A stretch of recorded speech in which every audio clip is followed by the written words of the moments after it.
حکومت محمد شیع السودانی صبحی لهمبر پروسه کا گرنگ دایا هم پروسه کا سیاسیه هم جی آبوریه هرچند رهندک آبوری هبید بعدک آبوری هبید دو هندش بعدک سیاسی هیا آیا صبحی اف پروژه یاسای بودجه 2023 و 24 و 25 برکفتن آلایان سیاسی ده درباز بیتن یانجی پشمان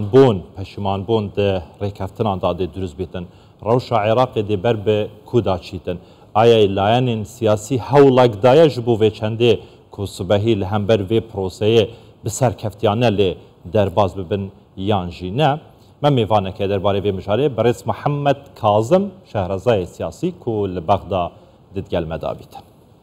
بەڵێ بەڕێز محەممەد ئەم کاتت باش بەخێر بێ بۆ کوردستان 24 بڕیارە سبەی پەرلەمانی عێراق کۆ بێتەوە لایەنەکانی چوارچێوەی هەماهەنگی شیعەکانیش هەر ئەمڕۆ ئەم شەو کۆبوونەوەیان ئەنجام داوە پێتان وایە هیچ ئاستەنگێک لە بەردەم پەسەندکردنی پرۆژە یاسای بودجەدا هەبێت لە پەرلەمان نەتوانێت تێپەڕێنرێت؟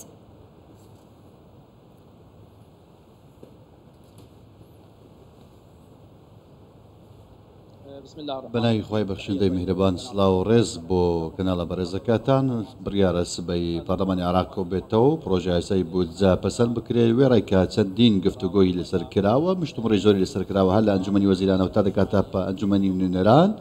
بڕیارە سبەی پەرلەمانی عێراق لە کارنامەی خۆیدا بودجە پەسەند بکاتە هەندێک ناخۆچەکان هەرماون لە لێوانیانە سیاسەکاندا بەڵام ئەم ناکۆچیانە مایەی چارەسەرکردنن مای لە تێگەیشتنە بۆ ئەوەی کەوا بودجەکە پەسەند بکرێتە هەمووان دەزاننکەوە بودجە بۆ هاوڵاتیان زۆر گرنگە بۆ گەڵی عێراق زۆر گرنگە ڕۆڵەکانی گەلی عێراق چاوەڕوانیەوە دەکەن پرۆژە یازە پەسەند بکرێت چونکە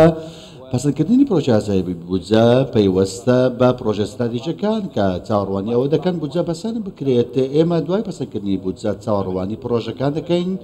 لەلایەن حکوومەتی عێراقەوە کە گوتوویەتی کە ئێمە چاوەڕوانی پەسەندکردنی بودجە دەکەین بۆ ئەوەی دەست بکەین بە پێشکەشکردنی خزمەتگوزاری بۆ هاوڵاتیانی عێراقی پەرلەمانی عێراق کە لەلایەنە سیاسیەکان پێکاتوە بەڵێ کەواتە نیەت پاکیەک جدیاتێک هەیە ژە تێپەڕاندنە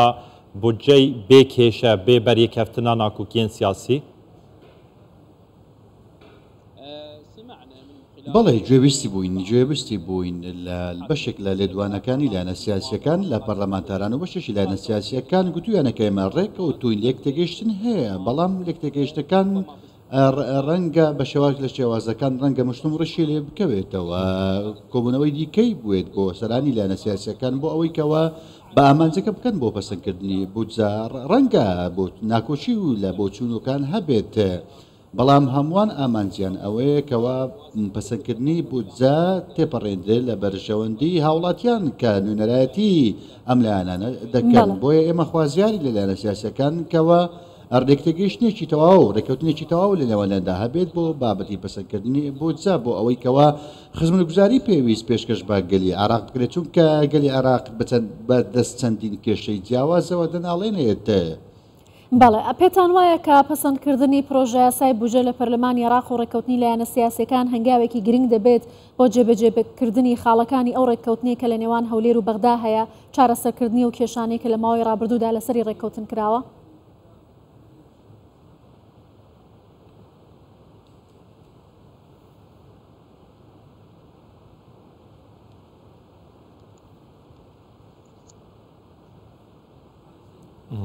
بارم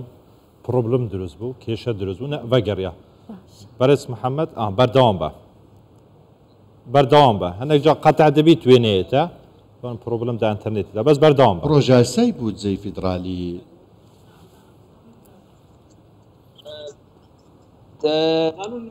پرۆژە یاسای فیدرالی پرۆژەیەکی گرنگە کە گرنگە پەسەند بکرێت چونکە دیدگای استراتیژی تێدایە دیدگای ستراژی تێدایە دیدگایشی هەمووان دەزانن کەوا پرۆژە یاسای بودجە ئێستا لە نێو کارنامەی پەرلەمانی عێراقدایە ئەو کۆبوونەوەی کە سبەی دەکرێت ئەو گۆڕانکاریەی کە کراوە لە لیژنەداریەوە لە بەشێک لە بەرگەکانی بودجەدا کێشەکەی سەرچەکە چی بوو کێشەکە پەیوەست بوو بە هەرێمی کوردستانەوە بەشێک لە ئەندامانی لیژنەی دارایی هەندێک گۆڕانکاریان کردووە لەسەر ڕەشنووسی حکوومەت ئێمە چاوەڕوانین کە سبەی ئایا چی ڕوودەدات ئایا دەنگ لەسەر چۆن دەنگ لەسەر گۆڕانکاریەکان یاخود کۆی گشتی پرۆژه سیاسەکە دەدرێت بەڵام ئێمە تەواوی پرۆژێزە بودجە چاوەڕوانی چی دەکرێت چاوەڕوانی ئەوە دەکرێت کەوا پەسەند بکرێت وەلەنانی کێشەکان بۆ مەبەستە